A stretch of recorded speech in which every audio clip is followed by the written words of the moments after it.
Hi, it's good to be on today. I hope we have a few people going to be joining us here shortly to view, as well as potentially some seasoned experts to join in on the conversation. And we are going to be talking today about filling in the gaps of our homeschool. So, we would love to get your questions. If you have any questions, please feel free to post them in the chat. If you have any comments or questions about Unite, we would love to hear from you about those as well. And so we will go ahead and jump into it here in just a moment. But before I start, I wanted to just give you a heads up on some exciting things coming up for Unite Homeschool. So we are knee deep in the middle of trying to fundraise in order to open a homeschool resource center. And we would love to have you participate in that. So if you're interested in learning more about the activities of Unite Homeschool, feel free to pop over to our website, which is www.unitehomeschool.com. And then if you have any questions about the resource center that we're looking to try to open at some point in the future, you can go to our website, and it's just /center. And so unitehomeschool.com/center will take you to the page that talks about our hopes and dreams. And we have some exciting things coming up as well this winter. We've got a Friendsgiving coming in 2 weeks. So Friendsgiving is also going to include historical presentations, and the kids are working hard to get those ready. I think there's a play going to be happening, as well as some talks about different historical American figures. And so the kids are excited to share all that they've been learning. And it is a potluck style, so we'll be sharing a meal together afterwards, and that is again in 2 weeks. And if you're interested in participating in that, it is actually open to non-members as well as members. And you can learn more by going to our website, unitehomeschool.com/events, and there is a link that will take you to more details there. All right. Well, so filling in the gaps. We are going to talk all about filling in the gaps of our homeschool. This is something that I hear a lot of questions and just a lot of worry about. And so this is an encouraging talk to help just encourage moms and dads that are knee deep in homeschooling and maybe worried, or even those who are new to homeschooling and don't know if they're missing things. So without any further delay, we're going to go ahead and get started, and I will share my screen here. All right, so if you have any questions along the way, please feel free to post them in the chat, and we will go ahead and get started. So filling in the gaps. What does that mean? We, as homeschoolers, have decided to do our own thing, and being in the state of Georgia, we have complete freedom in what we are doing. And so that leaves a lot of worry. That leaves room for the enemy to whisper into our ears doubt, as well as maybe even some of our friends or neighbors or relatives to essentially feed doubt into our minds. And so I wanted today to just encourage all of you that there are going to be gaps, but they're not very important. So one of the things that we'll do first is just define what are learning gaps. So by definition, a learning gap is just the difference between what a student is expected to have learned, as well as where they have actually learned. So if they are, say, in the 3rd grade, we would expect certain things potentially, and maybe a 3rd grader isn't up to that expectation. So there would be considered a learning gap. So just a little quick heads up, my name is Angela, and I am the founding executive director to Unite Homeschool. And I am also a homeschool mom. This is not new to me. I've been homeschooling for a little while now, but I also have a lot of seasoned veteran moms that have poured into my life over the years. And so a lot of that support just is, I would love to see support for other homeschoolers. And that is why we have Unite Homeschool here. So what causes a gap in education? Well, learning gaps generally caused by all sorts of different potential things. And it could be developmental, it could be just circumstantial. If your child had been in public school for a long time and then you're now homeschooling, you may have discovered that they have a lot of learning gaps. If you started off homeschooling and maybe you've had a couple of difficult seasons, you might be worried about those gaps. And so the key is just to relax, because the truth is that every student has learning gaps. But it is important to address the learning gap if you notice one. So when you notice that a student has fallen behind, we want to address it and then move forward. But as I said before, the truth is that every child has learning gaps. And as a former public school student, I can tell you that I have not always the best education. And there were times when I did not learn the things that were expected of me to learn. There were other times that things were not even taught. And now as a homeschool mom, I have noticed that this education is amazing. And the fact that we are able to learn history in the order that we choose to learn it has been a huge benefit. And I actually have noticed myself filling in my own educational gaps over the years. And I can guarantee you, if you talk to any homeschool mom, they'll probably tell you exactly the same thing. So there's been a lot of studies that have been done about learning gaps. And one of the things to note is that actually they've studied racial learning gaps, they've studied income learning gaps, they've studied learning gaps between homeschool students and public school students, learning gaps between public school students and other public school students, as well as gaps within private and public education as well.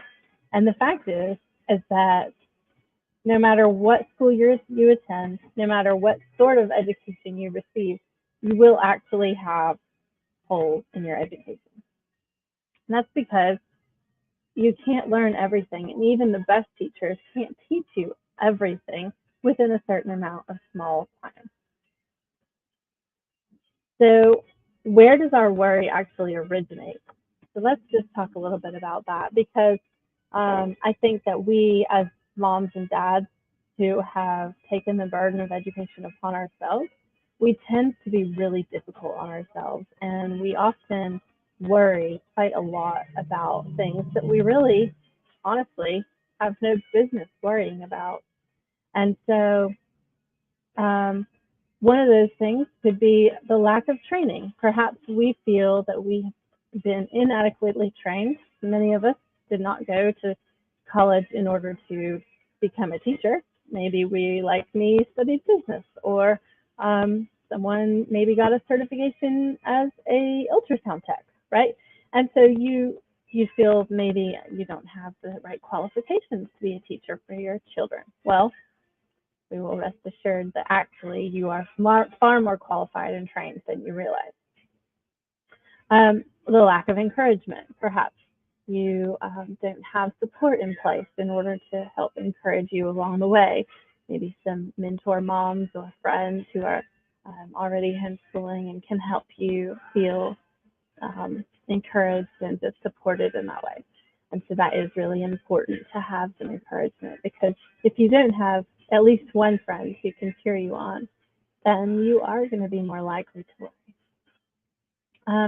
Or potentially you feel that you have a lack of resources. Maybe you don't have options when it comes to additional enrichment opportunities or field trips or extra books, things like that. So a lack of resources can also tend to increase the worry.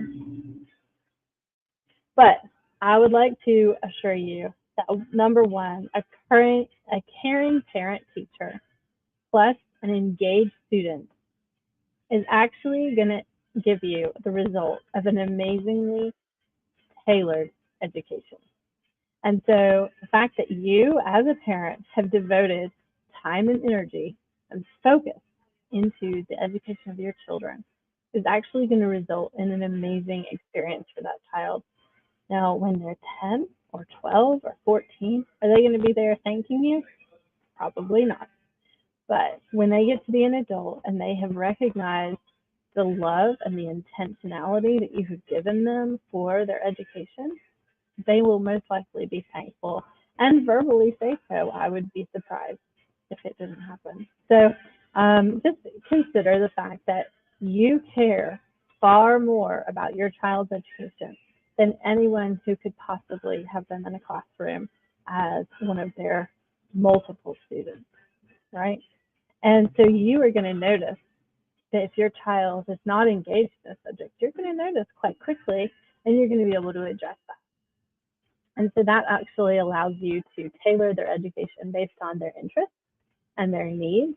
And the fact that maybe if you notice something is falling behind, you can stop everything and restart where you need to restart. So you are actually your child's biggest asset. And you don't necessarily think of that unless someone points it out to you. So let's just go about why you are the biggest asset for your child's education. Number one, you know your child better than anybody else. You spend all day long with your children. You know their favorite foods. You know the things that are going to motivate them. You know the things that are going to frustrate them. And you can tailor their experience based on their needs and based on your goals for your needs, for your child and their needs. You notice your child's tendencies and habits, right? So if you know that your children have a tendency to sleep in late, well, you can plan to start school much later in the day. And you just know that that's going to mean that it goes a little later into the afternoon. And that's okay too, right? Their habits. If you are working on some of their bad habits at home, you actually get to work on those and help them break those bad habits much quicker than if they were in a classroom environment. You get to set the pace because, again, you are the teacher, the principal, and the superintendent of their education. And so you set the pace based on what is right for your child. And if you have a child who is struggling in one area, you can slow down. And if you have a child who is accelerating and feeling a little bit bored in one subject, you can speed that subject up. And that's the beauty of homeschooling. And so if you, it's funny because you often come across homeschool families and somebody will ask the child, well, what grade are you in? And the kid's like, well, I don't know, which subject? And they could be saying, you know, I'm a third grade speller, but a fifth grade reader and sixth grade mathematician, right? And so they don't know like which subject they actually, you know, what grade are they? They just don't know it. So you get to set the pace that's going to work for your child. You also get to choose their focus. If your child has a bent for technology and coding, they can have a class specifically for that. Or if your child is focused on reptiles and wants to learn as much as they can about our four-legged scaly creatures, you can have a whole session, a whole unit, even 2 or 3 years where they do a lot of reptile study, and that can be a lot of their science physics session. Then you also can celebrate their accomplishments because you know what's happening. You know the things that they're doing, and you know the wins. You can see that that improvement much quicker than if you were just waiting for a progress report every 6 weeks. So rest assured that you are your child's biggest asset. What I actually want to point out to you is that As a homeschooling parent, we don't have to worry about all of the teeny little gaps that public school kids might encounter, or those actually, many of those at times can be huge gaps in public school education. What we can focus on, because we have the benefit of going at the child's pace and noticing if they're starting to fall behind in something, is that we can actually focus on the real important gap, which is this acronym that we've come up with. So you can focus on helping to make sure that they grow up with generosity in their heart. You can focus on the fact that they have a learning aptitude, and you want to feed that aptitude to make them more hungry to learn more.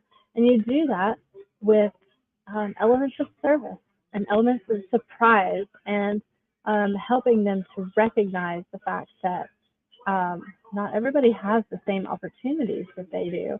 And so helping to feed that interest is going to make them more hungry to learn, especially as they're older. We have the ability to teach perseverance as homeschool families.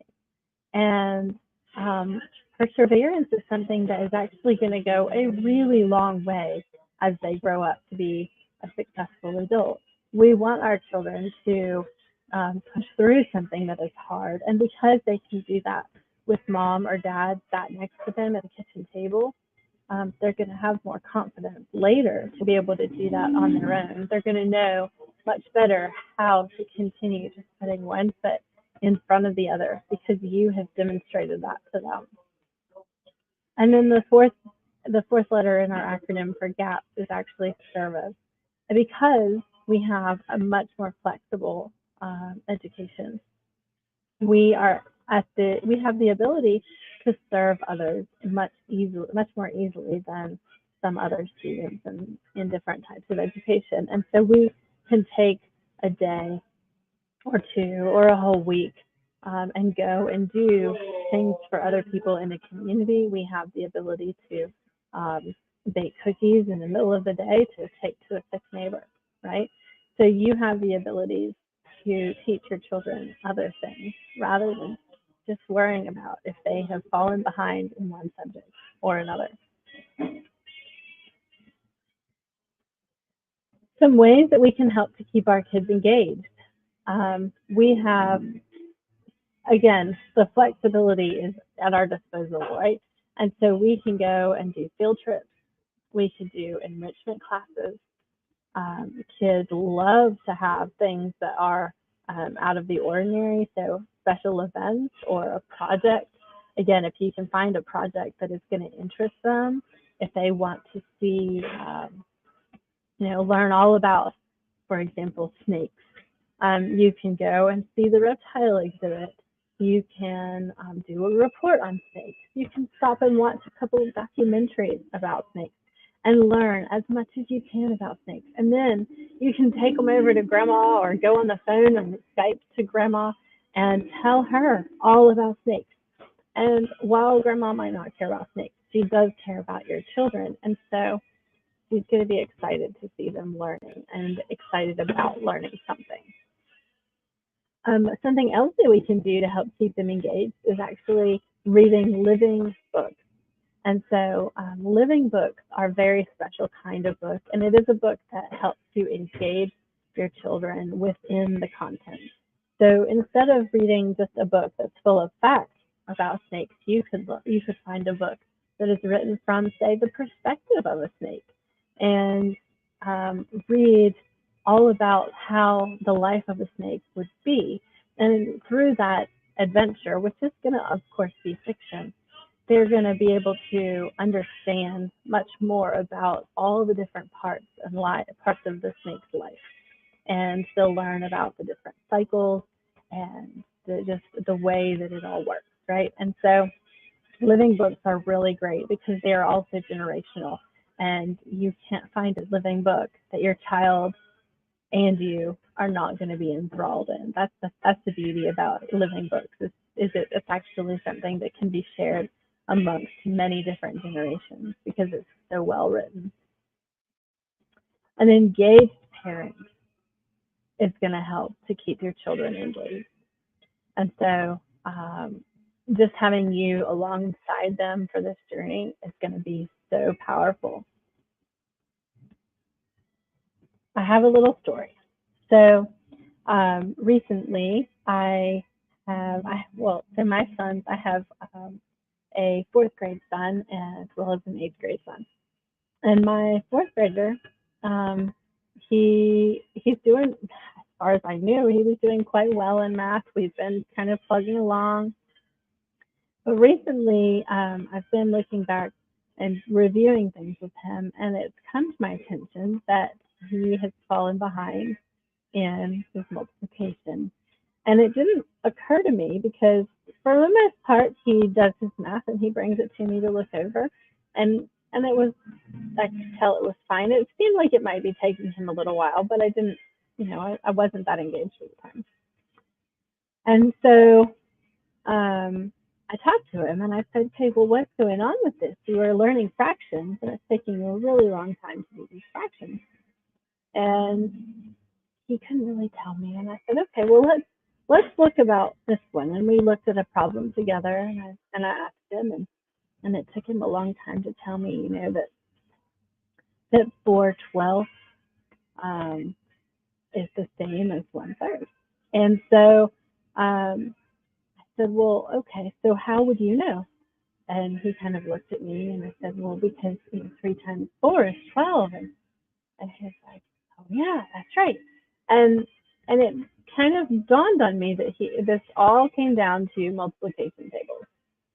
And so I was like, okay, well, let's just go back through your multiplication tables. Well, and as it turned out, he had over the summer and over the last few weeks, he has not been practicing as he had been told, and his multiplication tables have somehow completely evaporated out of his memory, even though we spent most of last year memorizing all of them.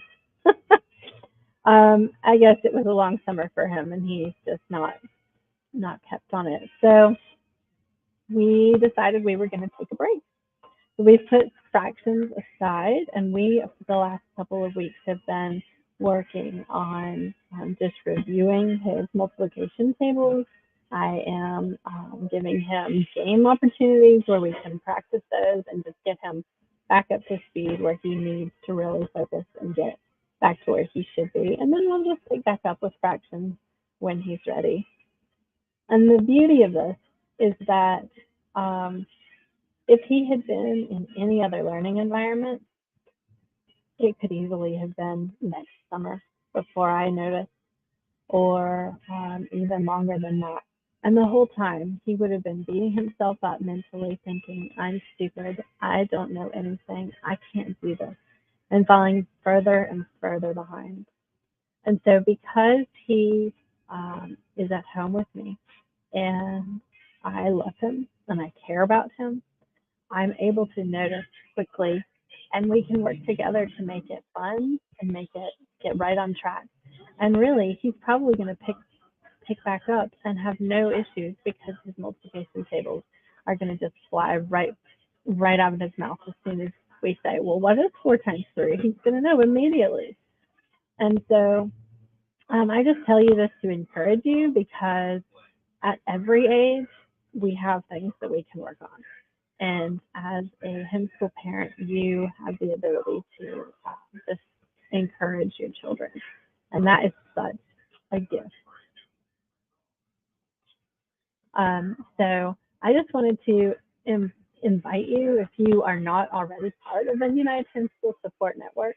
I know that I don't know everything, but I have folks in the network who know a lot more than I do. And so it is just such a gift to have a support network where we can come together and share our experiences and share our wisdom, as well as make friends and have fun and field trips and opportunities like Friendsgiving that I mentioned, or prom, which we've got scheduled for April the 13th, or our ladies retreat. We're going to be having our ladies retreat. Save the date. It's on February the 2nd, and it's going to be up in Helen again. We're really excited to have that.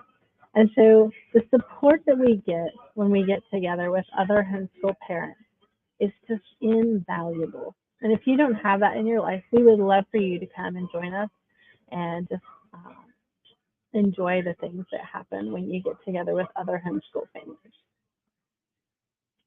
A couple of our members gave us a few quotes, and I won't read them to you here because I know you know how to read as well. But we would love to have you come and experience the fun that we have, whether it's at the field trips, at the proms, or um, field days. We have so many different events every year that are just an amazing opportunity to connect with other families just like you. Our membership plans do start at $50 a year, or that is also at $12 a month if you prefer to just try it out and see. Um, and we offer a volunteer plan, which just means you would help with a couple of our events, whether it's setup or tear down or ideas or helping to spread the word. There's plenty of things to do. So we would love to have you come alongside us if you'd like to save little bit of money, or you can choose one of the other plans and just join us a bit more. We are so glad that you joined us for today, and we just hope that you have been encouraged. We hope that you have been able to um, just feel excited about the journey that you're on with your children and the fact that you have the ability to customize their education. Thank you guys today for coming, and we look forward to meeting you very soon. Have a great day.